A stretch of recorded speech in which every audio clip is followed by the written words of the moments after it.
Open the pod bay doors, Val. I'm sorry, Dave. I'm afraid I can't do that. What would you do with a brain if you had one? Do? Why, if I had a brain, I could... Miles per hour. I could while away 46, 56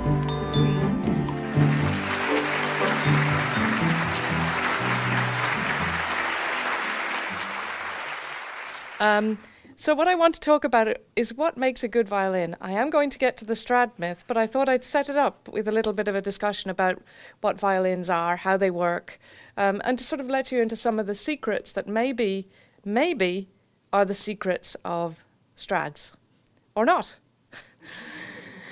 So this first picture here, just of the violin, I love this approach. The Cambridge engineering professor Jim Woodhouse, who's one of the most famous people working on modelling of violins, has this class every year where he has his students redesign a violin from scratch.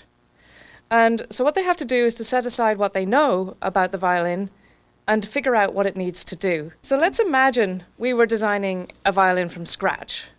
And let's imagine we could look at the spec. So what would the spec sheet for a violin say? It would say something like, it needs to be playable, so we need to be able to hold it up and play it. It's a stringed instrument, and the only thing we really ask is that it's as loud as possible. So basically, how do we get loud? Well, we start by looking at the violin's body, and a disclaimer at the outset, I'm not really going to talk about bowing and how bowing works. I'm really going to focus on the body of the instrument, because that, in the movie, is kind of what was important here. So we start out with something that has a body which is about the size of a violin or a viola. And this is essentially what we call an acoustic amplifier. So it's like your amplifier at home, except it's made of wood. And what its job is to do is it has to amplify the vibrations from the strings. So how does it do it? Here's a picture that shows the inside of a violin. And this is probably not a picture that you've seen before. You saw part of this actually at the beginning. When he was making the violin in the workshop, there were some elements which you might have been able to see if you'd known what to look for. So obviously the strings go along the top. Then we have the bridge, which is what the strings pass over. Then some other features that are of interest are the holes in the top plate, which are called the F holes, the top plate and bottom plate themselves, and this little thing inside, the sound post.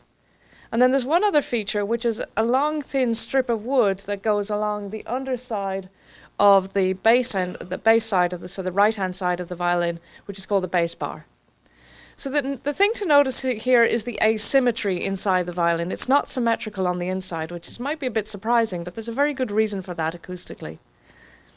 So what happens when you bow or pluck a violin is that you set the strings in motion. They start vibrating. And somehow those vibrations have to be communicated or transferred to the body of the instrument so that it too can vibrate. And the mechanism that does this primarily in the violin is the bridge. It's that little tiny thing. It doesn't look very significant, but it actually is the thing that you have to have in every stringed instrument, some way of getting energy from the strings into the body of the instrument. And this is the violin's bridge. At one end of the bridge, underneath the treble side, so the left-hand end of the bridge, as the player looks at the violin, is the sound post. And this is a small piece of spruce, which just sits in there under friction. And it does two jobs. One, it provides some structural support for the top plate of the instrument, but it also changes the way that the acoustics of the body of the instrument work. Without the sound post, the air inside the body of the instrument moves in a very different way, and you lose a lot of the low frequencies that we like in violins, so it becomes a much thinner instrument at the bottom end. And then the other thing to notice is the bass bar, of course. The bass bar gives strength underneath the right-hand side of the instrument and gives some support there.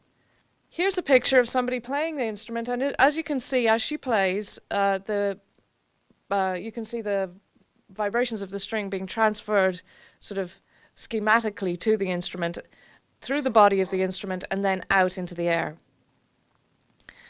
So when the strings vibrate, the bridge moves up and down. And as it does so, it pivots on the end of the bridge that's sitting on top of the soundpost, which, as you look at this player, is the right-hand side, but for her it would be the left-hand side. And that forces air in and out of the body of the instrument through the F-holes, which are those holes that we pointed out in the top plate. So another thing to ask is, why is the body of a violin shaped the way it is? Before we get back to thinking a little bit more about the acoustics. So it turns out that when the strings of the violin are under tension, they place about 45 pounds of pressure on the top plate of the instrument. And that thing is only 3 millimeters thick, and it's made of soft wood. So if it was flat, it would just bend, it would just buckle under the pressure. So one way to counteract this buckling is to actually arch this top plate to give it more strength. And I'm not sure if you could see this at the beginning of the movie, but they don't bend this wood. They actually carve the arched shape out of a solid block so that it has as much structural strength as it possibly can. So now we've got some help from the arched structure of the top plate to prevent the instrument buckling. And because we've arched the top plate, we now need to arch the back to counterbalance that force. So that gives us the arched back plate of the instrument. And finally, what do you think gives us the curves at the side of the instrument? Can anybody have a guess? Why do you need this wasted shape? Exactly, so that you can get as much angle for the bow in playing the top and bottom strings as possible. If those were filled in, or even if they were less wasted like a guitar, you wouldn't be able to get so tight into the instrument to play the top and bottom strings. So that's where that part of the shape comes from. So now returning again to this idea that the violin is an acoustic amplifier, this plot here shows you the response of the instrument. And interestingly enough, in the film, do you remember when they put the vibrating element on the body of the instrument, and he started changing the pitch to show the other violin maker or the restorer the resonance of the instrument? So the violin is an amplifier, but it's not like your amplifier at home. It has this kind of what we call a frequency response, these peaks along this line here, which mean that so the low frequency end of the frequency is on the horizontal axis here, and the amount of resonance, if you like, is what's on the vertical axis. So as you go from left to right, you go from low to high frequencies, and these hills in the plot represent those points in the violin's range where it has more power, and the troughs represent areas where it has less power. And it turns out that this shape is very important. It gives the violin its own acoustic signature, and every violin is slightly different in this way. And so there's a couple of these hills that violin makers care about. One is what's called the transition hill, which, if you can read the numbers on the bottom, is between about 800 hertz and 1200 hertz. And that's where the bass response of the violin passes over to the treble response. In other words, one foot of the bridge becomes less active, the bass foot, and the treble foot becomes more active. So that's one really important hill, as they call them, in violin making. Another hill, or another set of hills, are the bridge hills. And these are at about the 1.8 kilohertz and about 3 kilohertz. The bridge itself has resonance. If you took it off the violin and tapped it, it also vibrates in and of itself.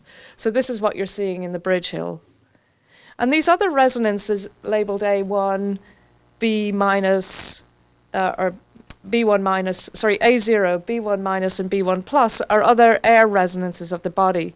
The A0 resonance in particular is interesting because it's at around C sharp, and it has to do with the way that the air moves in and out of the F holes of the instrument. And that's sometimes called the wolf tone. If it's wrong, it actually can be quite disturbing for a violin player. So a lot of violin makers try and tune this hill to get it out of the way of the D string because it's quite close to that resonance of the D string. Okay, so having said then that this is a little bit of an overview of the violin, and having said that every violin has its own unique signature, then let's talk about this notion of the myth of the Strad. So the question is, do violins made in Italy by Stradivari and others in the 17th century really sound better than modern violins? And here are a set of, let's call them beliefs, that are held by people about old violins. The first one is that Antonio Stradivari and Guarneri del Gesù, I suppose, were the best violin makers ever. So that's myth number one.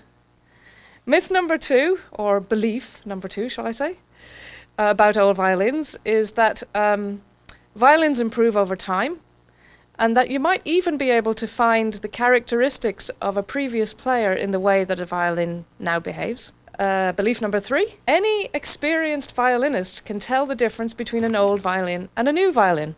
Old Italian violins seemingly outperform modern instruments in every possible measure. And finally, the best old Italian violins have playing qualities that can only be found in instruments built in Italy that can't be found elsewhere or at any other time. So the question is, what evidence do we have? And we do have some evidence, or at least we're going to see if we do. And for the next series of slides, I owe a huge debt of gratitude to Joseph Curtin, who's a local violin maker and who probably should have been giving this talk. He and his colleagues performed this wonderful experiment some years ago where they got 10 renowned soloists. These are people who make a living traveling around the world playing solo concerts for violin. And he asked them this question. He said, choose a violin from this set that I'm going to show you to replace your own instrument for an upcoming tour. And they were offered 6 old and 6 new instruments. They had 2 75-minute sessions with these instruments, and here's what they were asked to do. They could use their own instrument. In fact, they were encouraged to use their own instrument as a basis of comparison. They were asked to eliminate instruments from the set that they wouldn't use. They were asked to rank the remaining violins in order of preference, so their favorite down to their least favorite. And finally, they were asked to say whether they thought the instruments they had picked, the favorites they had picked, were old instruments or new instruments. They had 2 sessions. One was in a rehearsal room and the other was in a concert hall. And for the concert hall session, they could have an accompanist, a piano player to accompany them. And they could also have a friend to help them assess how well the violin projected. So somebody else that they knew would understand their playing and could tell, whether the instrument was really projecting well in a hall. This is how they were asked to score. So they were asked to give their favorite violin 4 points and so on. And they were asked to give violins that they wouldn't take with them -1. And all the unranked violins were just given 0s. So how did they get on, these violins? And you can see here this graph at the bottom, or this bar chart at the bottom, is the number of times a violin was picked by a player. So the most popular violins are on the left, working across to the least popular violins. They're numbered 1 to 12, and the prefix N means that the violin was a new violin, and O means that it was an old violin. So what did they learn? They basically learned that taste matters, that people's taste varies a lot. In fact, each violin was rejected at least twice by at least 2 players, I should say. What about guessing the age of the violin? So here's what happened. And if anybody can read plots like this, what would you say? Were they any good? You could basically have tossed a coin, because they were no better than chance at deciding whether the violin was old or new. The next test they did then was they took the 2 highest ranked instruments, which were N5, which is a new instrument, and O1, which is an old instrument, and they brought them to Paris, and they had 50 people sit in a concert hall and listen to these 2 violins, and then decide themselves which was old and which was new. Like the violin players, basically couldn't tell the difference between old and new. So then the question becomes, what does make a good violin?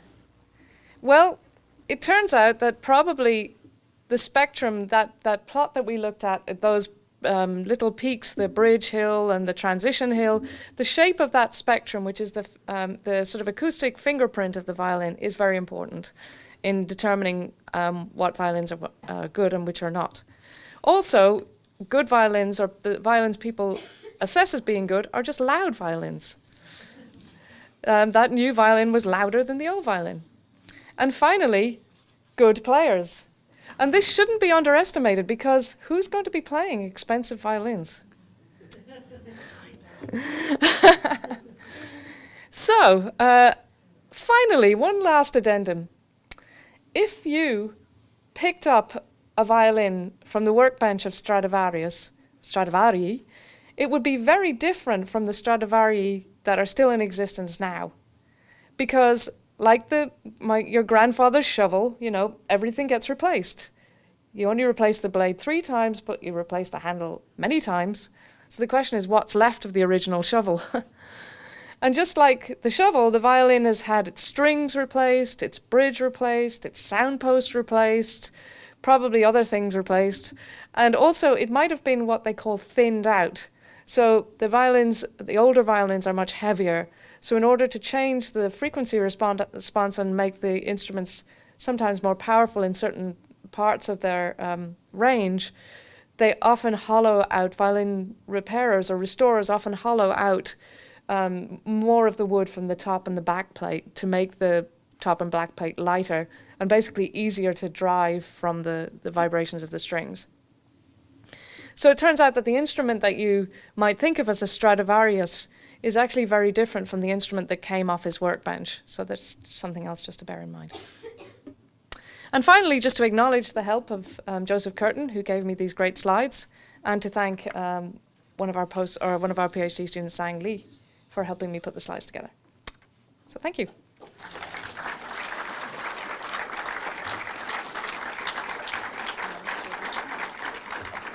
Actually, this doesn't have anything to do with acoustics, but where is the red violin now?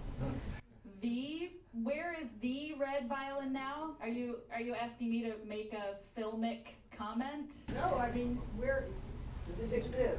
Does it exist, and where is it? We think it's fictional, right? Yeah, it's fictional. We think it's fictional, that it's some sort of composite of other compelling stories of violins lost and refound, but Niccolo Busotti was not a real violin maker.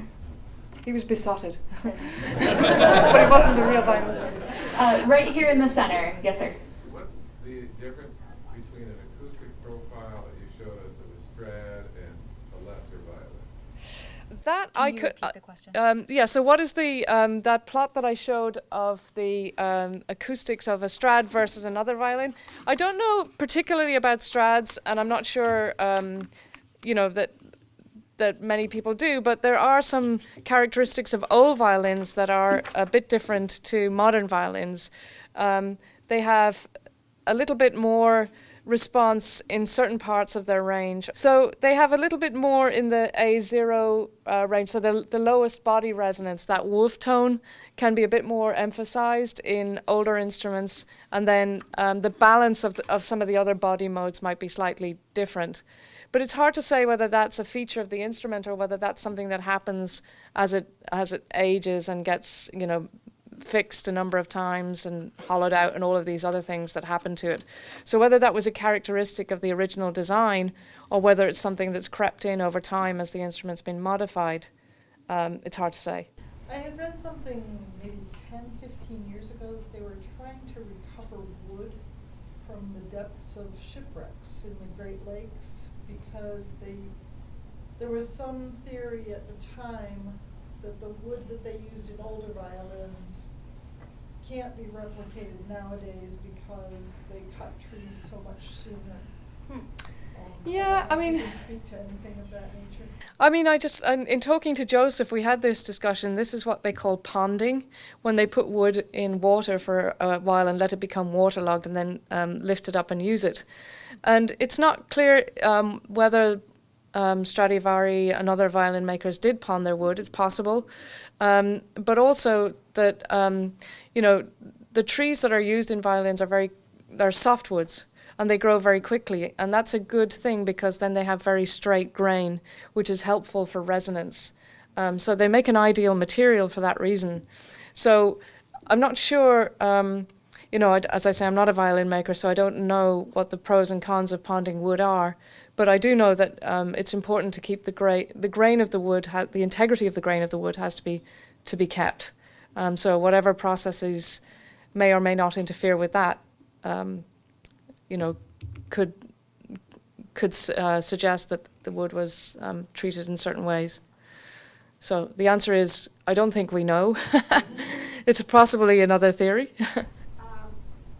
I was in Mittenwald not so long ago, and they have a big violin factory there, and they said something about the spruce wood that was used at the time of the Stradivari, and when they were making those, and they said there had been a long period of drought, and so the spruce trees hadn't grown quickly, and so the rings were close together, and so the acoustics of those violins were good because of that. Is that something? It's possible. I mean, again, this is the hardwood myth, I'm not saying myth, but the hardwood discussion. In other words, because the trees grew slowly, the wood had matured more slowly. So even though it's still softwood, it might not be it might have a different character to what we know of as spruce today, and that's certainly possible. Although, if the wood is too hard, it won't move in the way that you want. So it's hard to know whether being more dense is a property that's actually good or not.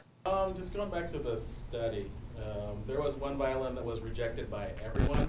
Yeah. Is there any notes on what violin that was? I just saw it was an old violin. I don't have those notes. Well, I don't have those notes. Joseph might well do, and I can certainly ask him. I think they didn't reveal which violins were which because these are instruments that are actually owned by people. So the fact that, if you're trying to sell it at auction, as you saw, and it turns out to be the one that was rejected by everybody, this is the instrument that everyone rejected in Joseph Curtin's study, might not be a good investment. But no, seriously though, this was what they call a double-blind study, so they hid the names of the instruments from everybody. And I think even the experimenters didn't necessarily know which instruments were which, so that they couldn't be biased as they went through the data. But maybe they did decode them afterwards, and they do know which instruments were which. I can ask. They might not be prepared to reveal that information. Is it important that a great violin, like a Strad, be played, or is it okay that somebody would collect it just because they have a lot of money and it's a precious item? Is it important that it's actually played by somebody that knows what they're doing and doing it regularly? I think any instrument needs to be played. I think the problem with instruments is if you store them and don't play them, they're not moving, the air isn't circulating through them, they're just not, being used. And like anything with moving parts, if you don't use it, it'll just sort of seize up. Because if you're not playing it, it's not being maintained, basically. So, I think most people would say that the best instrument is an instrument that is being used. Sheila, thank you so much. This was fascinating.